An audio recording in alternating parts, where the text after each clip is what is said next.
no more whiskey in Joel's house. Said, in this week's show, we go into depth with the current state of internet and online companies and services in China.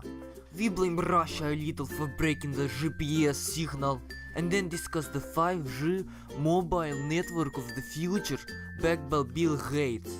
The Dane The Pain, shaving yaks for all the wrong reasons.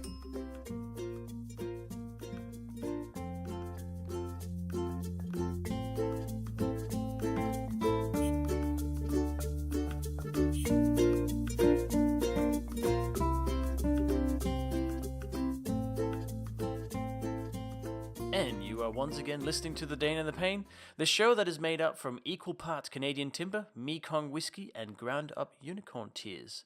And I have Joel on the other end, I think. Are you still awake, Joel? What? Huh? What? Yeah, sure. Yeah. I have that effect on people. Yeah. It's that melodic voice of yours. Nobody can understand whether or not you. People seem to think you're from Australia now. Well, I kind of am. I don't know. I have lived more of my adult life in Australia than in Denmark, though. So probably. Well, you're pretty old too. No, I actually This is true. so we this week I had the pleasure on Monday. It was the one beautiful day we had this month, and a gentleman on from Canada came to town to visit. Colin Smith, and he's someone who I'm familiar with from Twitter, and for people who listen, who might be familiar with him from a show called The Surface Smiths, which is it's well, they've been on. I think they've been on for like 3 or 4 years almost, and they sprung Oh up out wow. of Okay. yeah, they sprung up out of when the Surface was developed, and kind of as support for that, and they were really big, and they've sort of branched out from that now, and I believe they actually do whiskey tasting and things like that. But it was great to actually meet somebody in person. He was wonderful from Canada, which means he was exceptionally polite and brought gifts, and his I was wife, about and to say. we yeah we took him around town, and just a shout out to him, and their podcast is pretty interesting, and funny, and one I've listened to for quite a while. Actually, it was probably one of the first two things that I listened to. Um, that and the other site was Surface Geeks. It was another site that I went to quite a bit when the Surface first came out. So, but anyways, I digress. It was pretty nice to have to meet somebody from social media. I've never met you, so Well, he this made is his true, way. and I He made his guess way all in here, your all the way here. You've never come to Alaska, Lars. no, this is true. It's not that far, is it? I just go the other way around the No, world, it'll be fine. yeah, Yeah, I was just about to say, I mean, considering you live in a town in Alaska, what do you yeah, get, 1, 2 visitors a year or something? yeah. That's right. We get a lot of visitors, so. But well, what's going on in your neck of the woods? It's still freaking cold here. Yeah, I keep complaining about it, but it's been really cold. The other morning we took the Jordan to the bus, school bus, and it was -4. And that here, when the house is built from chicken wire and cardboard, is really cold. So yeah, we've been burning whatever wood's been lying around, pretty much. We haven't started tearing down any extensions of the house to kind of get warm. So we're getting there. We're looking forward to spring though. It's people don't really usually associate Australia with being cold, but it's been an exceptionally good ski season here. That's kind of how cold it's been. So Almost like you're yeah, back in the we motherland. well, funny thing is, Denmark doesn't have any skiing at all, because it's flat as a fritter, Flat, yeah. which means, yeah, yeah. So there's no skiing at all. We always travel somewhere else to go skiing. But yes, the cold is not unusual. I can deal with the cold. It's just I don't prefer cold being inside. I like cold to stay outside. So that's kind of the big change. Yeah, but other than that, I've been working on a really interesting project actually. I can't actually share too much of it yet, but it's kind of a greenfields project. So in other words, something that hasn't been done before, and and it's a brand new project built from the ground up. And hopefully it'll fill out this really niche gap in the market that no one's thought of, and make everybody $1 squillion. That's the idea. No, it's interesting working on a small project again from the ground up that's has real potential, and you can really see the gap in the market that it would kind of address. So I'm quite enjoying that, and it means I get to code again, and no one can tell me otherwise. So Well, there's that too. that's a big tease. I know, it is a You bit. can't talk about it at all. You can't like give us any hints or. Well, it's kind of it's something that built kind of on the model of Uber, in that you have the middleman, which is the software, and then you have clients and providers. They use the software to kind of connect and fill an immediate need, but it's in a business that you would not associate with this kind of business model at all ever. And I think there's based on the guys, the partners that I'm working with, based on their market research, there's a real need for it. So, but yeah, it all will be revealed in due course, but it'll probably be another few months, I think, before we are kind of in a stage of having a product that will work. And just for my own clarification, it's not a Russian company. Sorry. It's not a. You're Well, not getting paid by a Russian bank, the Russian bank, or anything like that. it is out of Western Australia, which is kind of the Russia of Australia. So no, it should be nice now. No, it isn't. It's a very much an Aussie product. It has potential anywhere, especially in the Western world where this kind of business model is proven, I guess, or has application. It definitely could work as well, especially in the US. So this is Well, very exciting, and that is I'm exciting. madly building it. Well, then I'll make sure that I'll call you a lot on Skype and interrupt you. You and everybody else. Yeah, that's probably that would be really that'd be really challenged. So, well, what are we going to talk about? Speaking of what Russia, are we going to talk about Russia this week? We talked Not about it a quite. little bit I last don't. week. Yeah, we did. We had a look at the Russian social media platform. No, I think you found this really interesting report about. It's a survey more than a report. I think is the correct correct term for it. About Chinese internet and its users and their usage of the internet, which is, I don't know how official it is. It's called the China Internet Report 2017, so that means it must be very official, right? But it does have some interesting stats. Now, I wasn't able to find the sample size of this. Do you know how many people they actually queried about this? No, Uh, I'm pretty sure this was sort of taken sort of out of proprietary information, yep. assuming by some company that's looking into this. They obviously have an interest in Mm, being experts or whatever in this sort of of course. stuff. So I mean, but you can't really trust anything that comes from the Chinese government. Um, I can tell you that as far as numbers go. So I mean, this is probably as good as anything. Well, it certainly is. It's information that's collated from a number of sources. That's pretty obvious. So, I mean, Yeah, they have they're this. If you comparing look at themselves to the if you look at US, the which bottom makes of sense. yeah, if you look at all the bottoms of the slides, they generally will list. I didn't go back and double check, but they'll list the sites or resources for each of the slide. So if we share it on the show But yeah, notes, I mean, as I said, they're kind of comparing themselves with the US, which makes sense because the US is kind of one of the premier nations that use the internet, I guess, and has. That's when the internet was invented and so on. But population-wise, say there's 1.4 billion, give or take, in China. There's about 320 million in the US, 330 million, something like yep, that. correct. Um, and so the internet penetration, if you look at it that way, is 54% in China, 88% in the US. But that is 750 million internet users in China, which is three times as many as in the US in terms of pure numbers. That in itself is very interesting. That means that there's an enormous amount of appetite for Chinese content, I would imagine.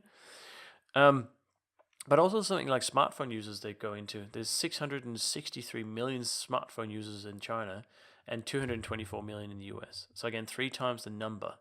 So we're talking about a significant amount of people that this survey or this statistics is based on. So I found that very, very relevant, no matter where you are in the world, because this will, to some extent, shape how people use the internet. Yeah. Let's click through here. I really, I mean, to the part that got me, because I'm kind of a numbers nerd, but if the GDP per capita were, so if you think about the difference in the number of users, sort of 3 or 4 times as many in these different metrics, yet their GDP is sort of 1/7 per capita is about 1/7 of what it is in the United States. So Mm. if their GDP ticks up, 5%, the multiplier on that is just exponential, and that's why you see so many companies banging their head against the wall trying to get into China because they want some of that. And obviously, not many have been U.S. companies have been successful. Mm. No, but there's a huge market, and there's a lot of Australian companies as well that are now looking at, hey, how do we get into China? And how do we start tapping into these 750 million people that are using the internet, right? It's an interesting, and based on also, I can't remember the numbers now, but we were talking about the speed test report Yeah, yeah. the other episode, a couple of episodes ago. And I don't know what speed is like in China, but you would imagine with that sort of user numbers that it would have to be pretty darn quick, and affordable because the GDP is not very high. So that Yeah. would be an interesting But that was a vector to pretty figure out as that well. that comment you made though, that struck me when you said, well, China is gonna sort of dictate what the internet is. And I hadn't really thought about it that way, but at some level I think you're right. I hate saying that, but if they own that much of the internet, if you will, and Mm-hmm. are growing and are larger, at some point, we may view the internet as, what we see when I go on there every day, but in fact, the majority of the internet and there is really made up of how China uses the internet. and and I have to think that bleeds over the other way, right, at some point into use in Well, it is. North America. A, a long time ago, in a far no, I don't know how many episodes it was, but it was a fair few episodes ago. We were talking about Tencent, which is Oh a yeah, Chinese yeah, gaming company, yep, and like this report goes into and says, well, essentially the Chinese internet is Alibaba, which is kind of like your eBay, AWS, Amazon type yeah, yeah. company. They also do digital entertainment stuff like that, but it's mainly e-commerce. It's mainly online shopping. Um, then there is Tencent, which is all online gaming, and then there's Baidu, and Baidu is gaming as well, and ads. So that Baidu is online marketing and ads, and Tencent is gaming, and those three companies make up the vast majority of what people use of internet in China. And I'm wondering how much of Chinese government is involved in those as well. I think they're, everything there. Well, I know that everything that I've read for U.S. companies, for the most part, they're junior partners in some sort of in limited liability or limited companies. So there'll be some stipulation, that they can't be the primary company. So they're partnering with Chinese companies, and or they're bringing in a product that the government has approved. Mm-hmm. Microsoft has done that. Apple Yeah. has done that, and a lot of obviously HP, Dell, all these companies have done things like that. They have, and it's like there's a split here of what products people use. This I find this something like this I find very interesting because living in sort of a Western Hemisphere English speaking country like Australia or you in the US, we just have conceived notion of what people use, right? So if you go and search for something, you use Google. If you do online payment, you're probably using PayPal. If you're buying something online, it's probably Amazon, eBay, one of those.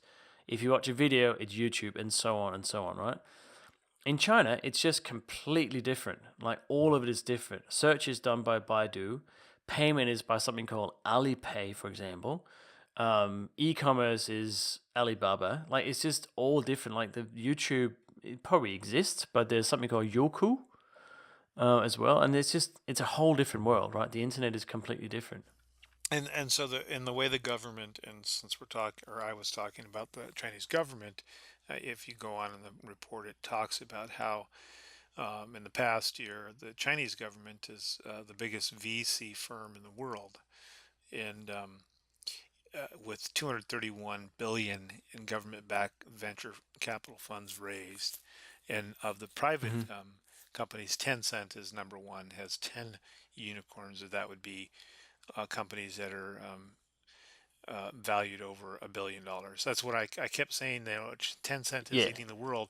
They're not just. I mean, they basically are in everything now, everywhere, yeah, anything, everywhere, all the time. But they also list out all the different companies. yeah, exactly. And another thing, have you ever heard of WeChat? Yes, I actually have. You have? Okay. I'm, Um, I'm. It's certainly bigger than Snapchat. I know that. well, it is, and it's the stats here. It has 889 million monthly active users. What? Jeez. Yeah. That's amazing, right? And it's pretty much only used in China. Not quite, but almost. Um, Put and that in again, perspective. It's about half the size of Facebook. mm, it's huge, right? And Yeah. most Westerners would never have heard of it. So again, there's a whole product there that will have so much power, and it'll probably start bleeding over, right? Um, Yeah, I don't know. I mean, I think I think everybody else is sort of hip to it. I know that the China for a while, like 2 years ago, I tracked investment in the U.S. by Chinese firms through and tracked their ownership down. And there's a company in Seattle that is called R2I. It's an advertising company, basically digital content, online advertising, and the ownership of that company is partially owned by a capital company that received mhm, funding from a Chinese company. So there's 3 degrees of separation. And if you go to R2I, and by the way, I'm not disparaging them or anything. Actually, I've talked to a few of the people that work there. Um, you walk in there and you think this is an American company, and mm, at this point, I'm not sure. I haven't looked at it recently. Maybe its ownership has changed, but yeah. it's not. So that's the thing. When you try to buy American, you really got to do your research. Oh yeah. Oh, do you do? Well, someone did a survey on or sort of analysis of if you had to build because you're Oompa Loompa King, saying we need to bring manufacturing back to the US. If you're building say an iPad in the US, it would cost $14,000. I think it was. It's just it's not feasible. You just can't do it with a lot of stuff. Speaking of payment, I'm just looking through this report again, and the China is now the premier market for mobile payments and micropayments. So you've heard of Apple Pay and Android Pay, whatever they're called, where you can tap your phone on it. This takes it one step further, and the different apps you can actually pay with apps on your phone.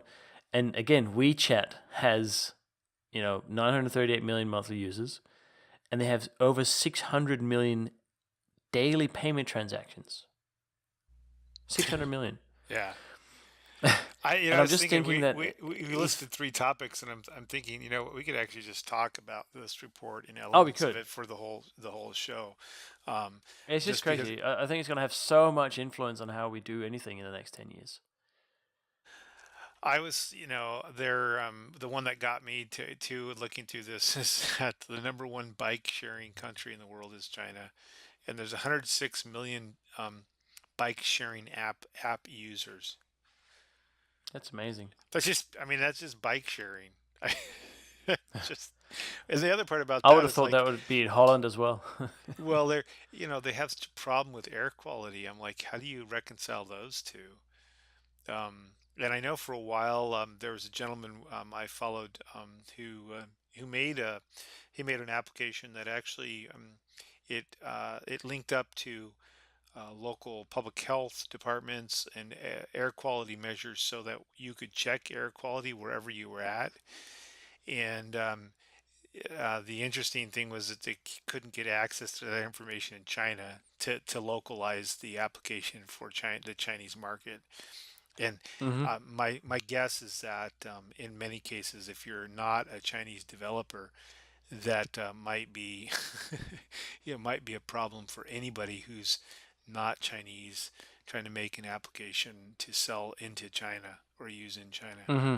Oh, yeah. You need to understand the market or the culture. I think that goes for anywhere. It's the same as if I would imagine the Chinese company, such as say WeChat, with their payment system, wanted to tap into the US market. Well, they would need a US company to know and understand how that market works as well, right? But I think they will, and I think that's where we headed. I always come back to cars, right? And um, it used to be, I don't know if it's the same in the US, but in Australia in the 70s, you would have Japanese cars, and they were often referred to as Jap crap because it was just, it was a cheap car. It was made over there. It came in, it's just something you got. Now, Japanese cars, you look at Toyota, massively reliable brand, control of quality everywhere. Korea came on board with the Kias and the Daewoo's and your Hyundais. They're now kind of up to a level of almost like Volkswagen, like they're almost the same price. And I think the Chinese is going to come in the same way, but much, much faster. I think the Chinese car industry is going to take over and start just flooding the market with cheap cars that are going to be remarkably good quality. That's kind of my Hmm. prediction. And I think that happens with technology as well. So I think we need to watch reports like this, as manufactured as it might be for this whatever company's released it. I still think it has merit watching these kind of trends that come out. Well, so you think of gaming, since we were talking about Tencent and Microsoft, to say Minecraft, um, which generates probably 2 or 3 billion a year for Microsoft, and I don't even know what the Mm-hmm. active daily users is. I think it's somewhere. The last time I looked, between 55 and 70 million users. Tencent has a game which I'm sure you've heard of called Honor of Kings. I'd never heard of it before reading this report. Has 200 I million never heard of it. players.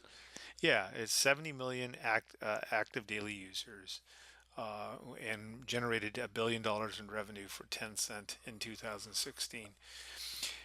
So Well, I mean, it's a big world over there, and it's interesting. It's interesting because then you go right next door into India, and you kind of run into the same kind of mind-blowing numbers. Certainly a different market mm-hmm, and mm-hmm. a different country, but um, yeah, that was a stupid thing to say. Of course, it's a different country.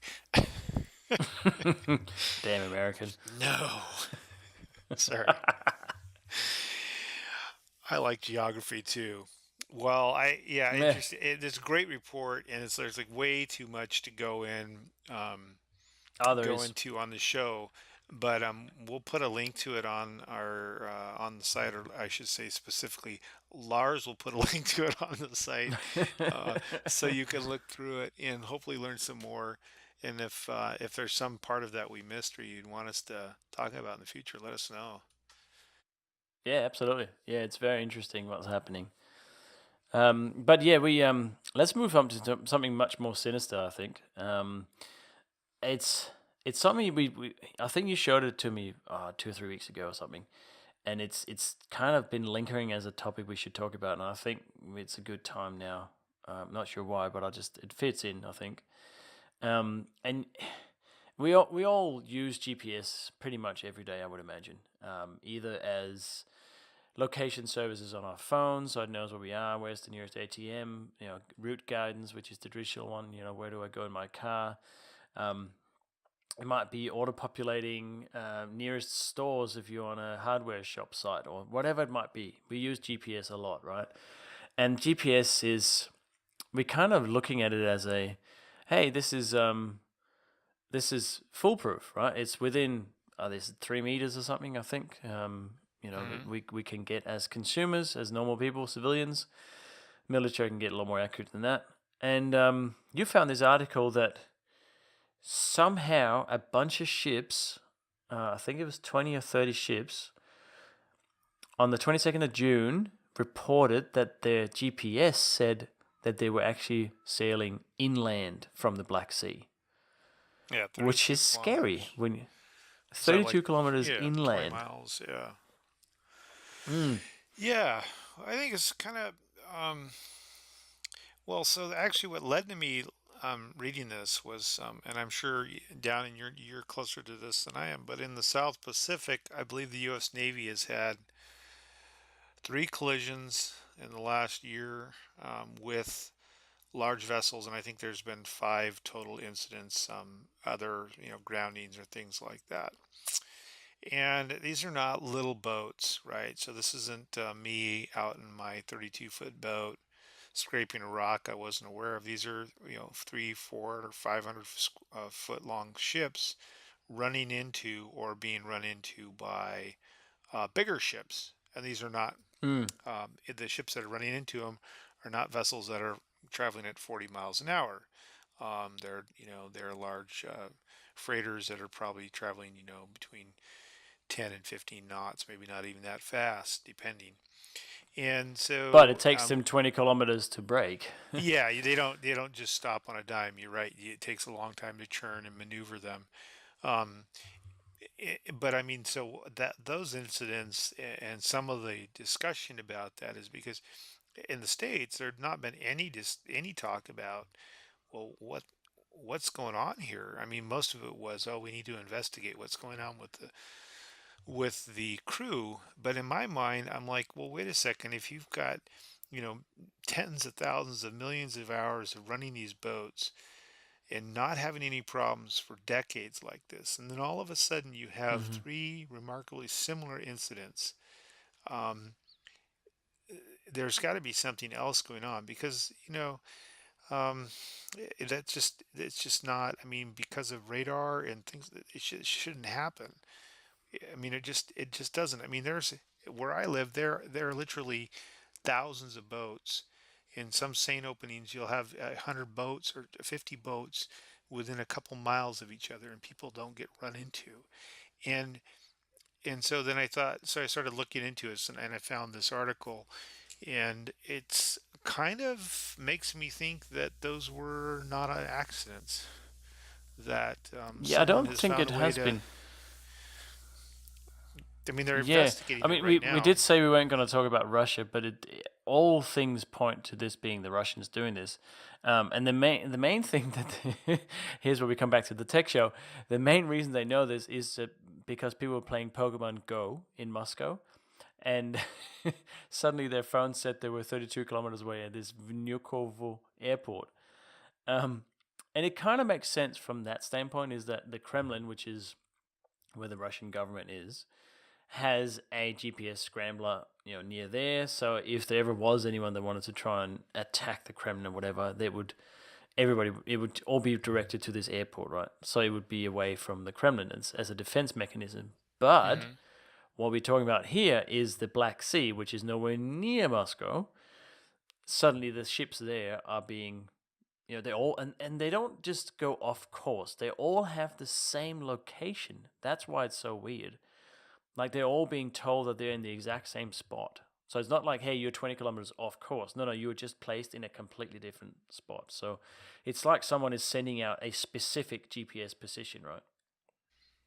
Yeah, and that seems to me like that would have been a test. But I think Yeah. this is sort of another sort of, we have these wonderful technologies and we take them for granted, but the way that people use them or misuse them changes probably more quickly than our ability to keep up with those changes.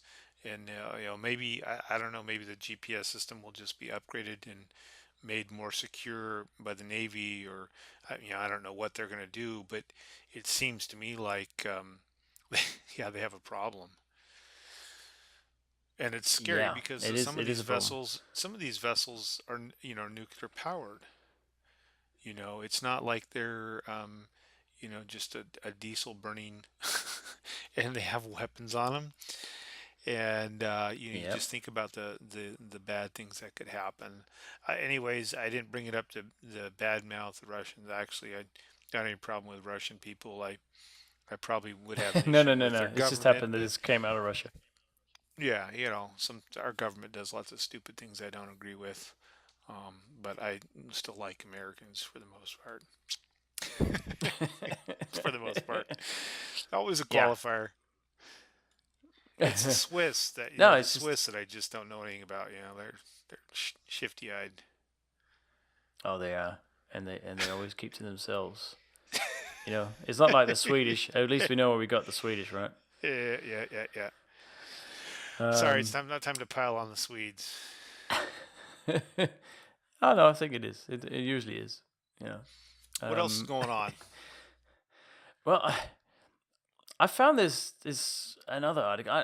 The reason I found this interesting is that it had the words Bill Gates in it, and it's a company that I probably wouldn't have paid attention to be honest. It's called Pivotal, but it's a startup that Bill Gates now has decided to invest in. It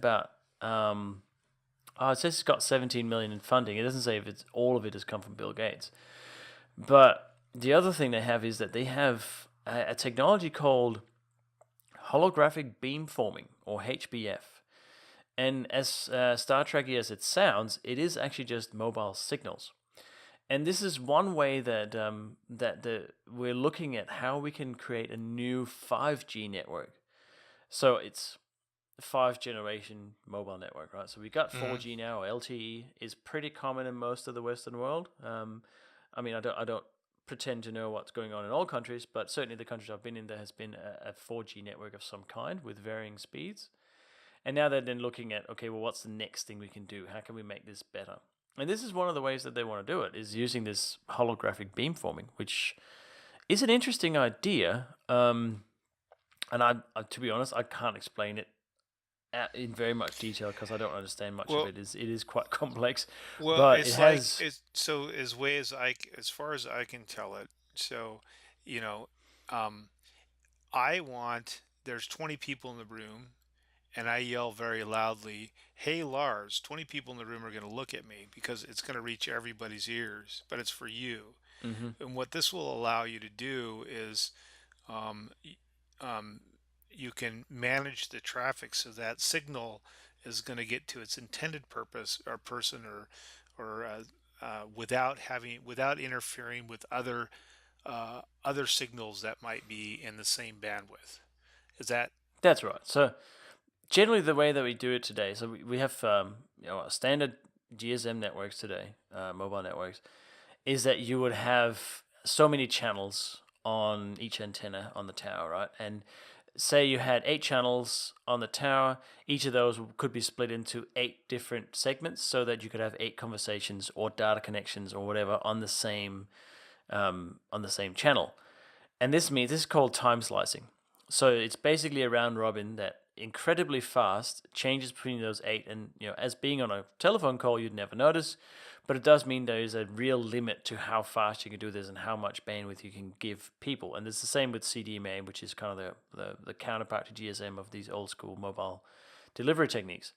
But with the new, as you said, the new holographic beamforming, they can actually do this much, much, much smaller slices, and you can have way more people on each of these bands or each of these frequencies at the same time. They call them millimeter frequencies, and I guess the downside is that it doesn't reach as far. But for city purposes, you can have hundreds of people on each.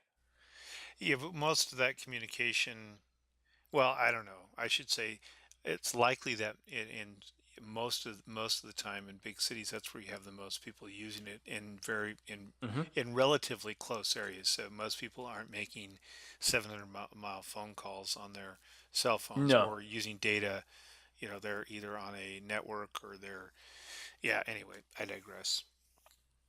but you're Let's right in really the way you explained it was good. Like you can use the same frequency for multiple people and just kind of beam it to them adjacent to each other. So there's a very interesting way of doing it, completely different from how mobile technology works today. yeah. I was trying to get it to the point where my cat would understand it. So I was trying to make it really simple. Yeah, how'd you go with that? My cat doesn't care.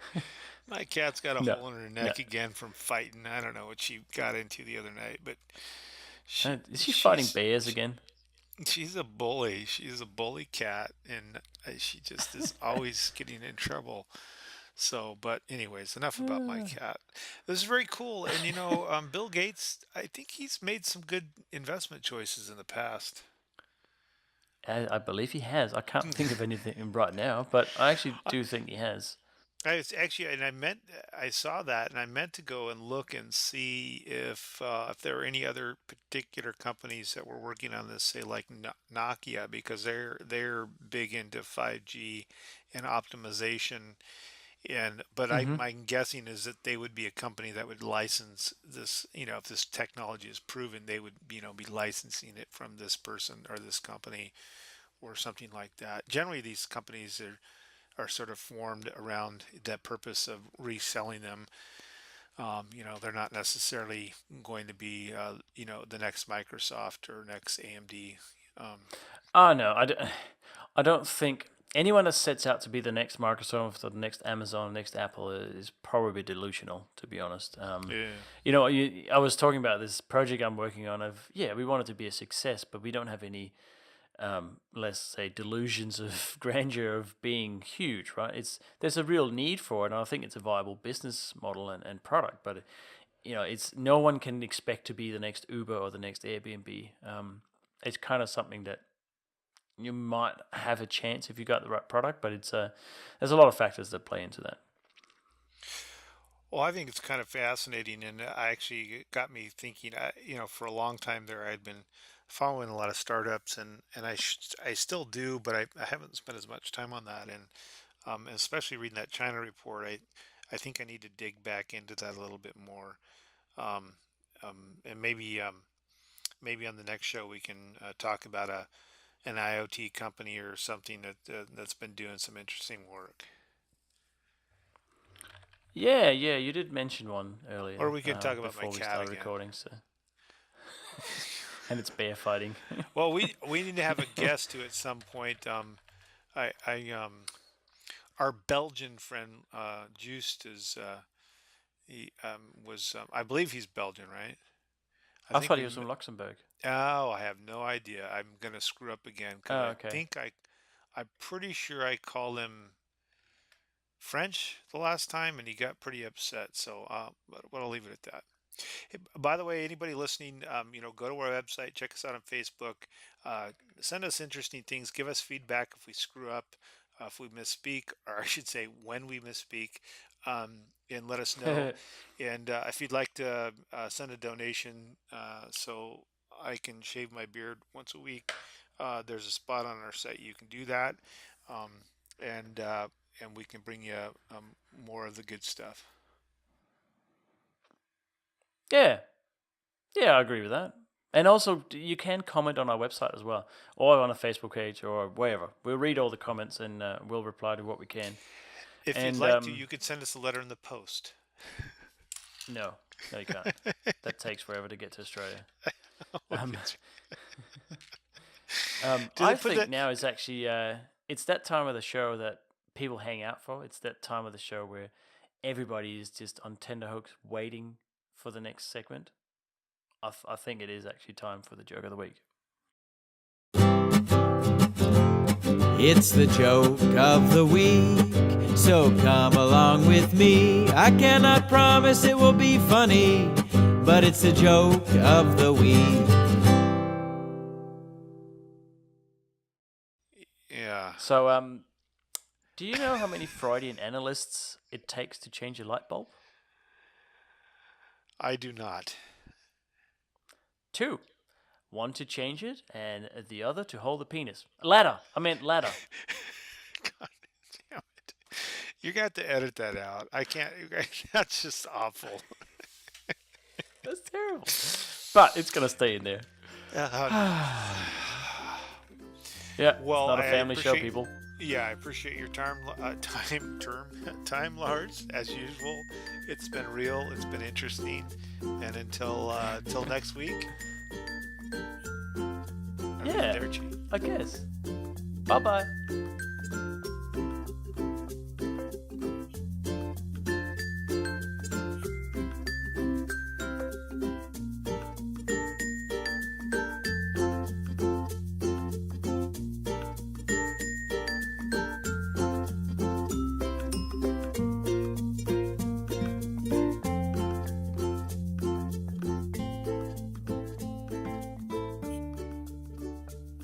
thank you for listening in on another episode of The Dane and the Pain. We record across the Pacific, across hemispheres, and across time zones. You can find us on www.daneandthepain.com. Our Twitter handle is Dane_Pain, and we are The Dane and the Pain on YouTube and Facebook. We're also on your favorite podcast app, including iTunes, and please join our fan club by clicking the Register Now button on our website to know about upcoming shows and any free stuff we may have to share. See you next time on The Dane and the Pain.